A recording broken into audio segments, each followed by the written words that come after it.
तस्वीरें चो कि सानू जरूरत को नहीं, ये तकरीबन 12 सिलाई मशीना बच्चियां नूं असीं तकसीम भैणां अपनी दे रहे हैं, तकसीम कर रहे हैं।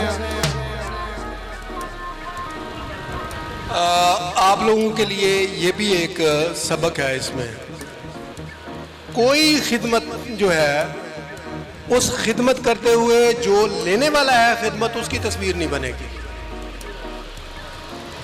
हमने ये सिलाई मशीनें हैं, इनकी तस्वीर बना लें तो इनकी तस्वीर नहीं बनेगी, ठीक है?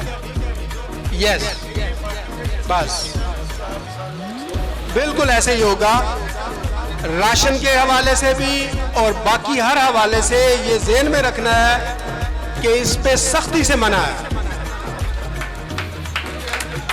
नाम तो बिल्कुल नहीं अनाउंस करने, बिल्कुल ये आपके रिकॉर्ड में होगा, लेकिन आपने नाम अनाउंस नहीं करते।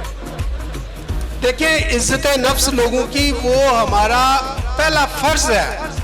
हमने लोगों को खराब नहीं करना, लोगों को लोगों के सामने जो है वो शर्मिंदा नहीं करना। हाँ,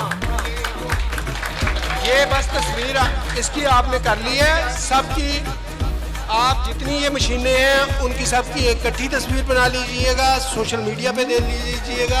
आपने तकसीम की हैं, ये सारी तस्वीरें आ जाएंगी, लेकिन जिसको आप दे रहे हैं उनकी तस्वीर नहीं आप लगाएंगे, ठीक है? इसके अलावा मैडम फौजिया के मोहल्ले में एक सिलाई स्कूल चल रहा है। इस यूनिट ने चार अदद मशीनें उधर भी दी हैं। बहुत शुक्रिया।